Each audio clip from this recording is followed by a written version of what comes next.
Hello friends, आज मैं आपको मॉडर्न यूरोपियन ड्रामा के बारे में बताने जा रही हूँ। मॉडर्न यूरोपियन ड्रामा वैसे ड्रामा को कहते हैं जो लेट 19th सेंचुरी से लेकर 20th सेंचुरी तक लिखे गए और ये जो ड्रामास थे इन पर बहुत ज़्यादा इफ़ेक्ट पड़ा था इंडस्ट्रियलाइजेशन का, वर्ल्ड वार का और डीकोलोनाइजेशन का। इन सारी चीज़ों का प्रभाव मॉडर्न यूरोपियन ड्रामा पर पड़ा था। जैसा कि हम जानते हैं, 2 वर्ल्ड वार्स हुए। पहला 1914 से लेकर 1919 तक और सेकेंड वर्ल्ड वार का टाइम पीरियड था 1939 से लेकर 1945 तक।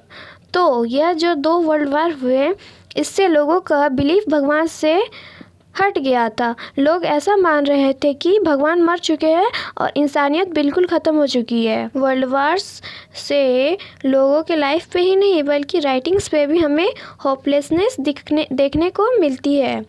इसलिए हम ये होपलेसनेस देखते हैं क्योंकि ये जो वर्ल्ड वार थी ये लोगों के जीवन से आशाओं को ख़त्म कर चुकी थी और उनका जोश पूरी तरह ख़त्म हो चुका था। इंडस्ट्रियलाइजेशन का मॉडर्न यूरोपियन ड्रामा पर गहरा प्रभाव पड़ा।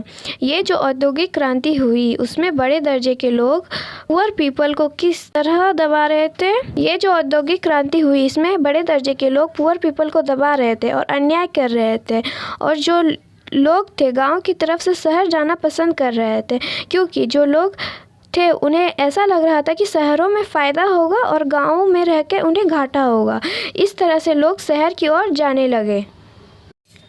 अब हम जानेंगे कि मॉडर्न यूरोपियन ड्रामा किन थीम्स पर बेस्ड है।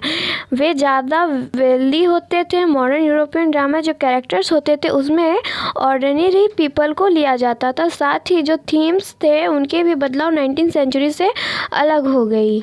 जो थीम्स थे वो भी अब रियलिटी भरी हो चुकी थी। वर्ल्ड वार के साथ ही लोग वोट देने का अधिकार मांग रहे थे। साथ ही साथ इसमें किसान भी अपना हक मांग रहे थे और रेल रोड सिस्टम आ चुका था और स्टीम इंजन भी लागू हो चुका था। इसके बाद अब संचार के साधन भी आ चुके थे जिसमें टेलीग्राफ का आविष्कार हो गया था और न्यूज़ का फास्टर एक्सचेंज हो रहा था, प्लस न्यू बिजनेस के तरीके आ रहे थे। अब मैं आपको मॉडर्न यूरोपियन ड्रामा के मेन थीम्स के बारे में बताने जा रही हूँ, जिसमें फर्स्ट पॉइंट है आपका रियलिज्म।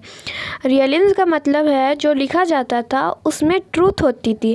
लोग सच्चाई को देखते थे, समाज में हो रही सच्ची चीज़ों को देखते थे और उसमें कुछ भी झूठ नहीं जोड़ा जाता था और यह रीडर्स तक पहुँचाया जाता था। फिर आपका सेकेंड पॉइंट है नेचुरलिज्म। नेचुरलिज्म में जो ड्रामाज होते थे उनके बारे में एक्यूरेट बताया जाता था। स्टेज में उन्हें नेचुरली प्रेजेंट किया जाता था और इसे नेचुरल ही रखा जाता था, कोई आर्टिफिशियल वर्क नहीं होता था। फिर आपका आता है मॉडर्निज्म। मॉडर्निज्म जो ड्रामा है ये आम लोगों पे बेस्ड होती थी और एवरीडे प्रॉब्लम्स पर प्रेजेंट होती थी। आम जिंदगी पर इनकी राइटिंग्स बेस्ड होती थी। फिर आता है आपका सोशल क्रिटिसिज्म, जिसमें यह बताया गया है कि यह भी एक क्रिटिसिज्म मॉडर्न यूरोपियन ड्रामा का मेन पार्ट था। जो अन्याय हो रहा था उन पर राइटर्स आलोचना करने लगे थे और विचार करने लगे थे कि समाज में इतना अन्याय दिक्कतें क्यों आ रही है और जो आम लोग हैं उन्हें यह क्यों झेलना पड़ रहा है। फिर आपका आता है मॉडर्न ट्रेजेडी। यह भी एक मेन थीम था जिसमें पहले के समय में सिर्फ एक ही प्रोटैगोनिस्ट को लिया जाता था, पर जो मॉडर्न ट्रेजेडी थी उसमें एक से ज़्यादा कैरेक्टर्स भी हो सकते थे और उसमें आम लोगों को लिया जाता था और इसका मेन थीम एब्सर्डिटी था, जिसका मतलब मूर्खता, जिसमें आपको ड्रामा समझ ही नहीं आएगा कि इसका मेन पार्ट क्या है। अब आते हैं आपके मॉडर्न यूरोपियन ड्रामेटिस्ट, जिसमें है Samuel Beckett, Henrik Ibsen, Bertolt Brecht, G B Shaw और यूजीन एनेस्को। तो हम कह सकते हैं कि जो सोशल पॉलिटिकल एटमॉस्फेयर था वो मॉडर्न यूरोपियन ड्रामा को बहुत बुरी तरह से अफेक्ट किया है। इस वीडियो के साथ साथ ही आपका कोर 13 कंप्लीट हो गया। अब आपका कोर 14 स्टार्ट होगा। अगर आपको और किसी वीडियो की नोट्स चाहिए तो आप मुझे कमेंट करके बता सकते हैं।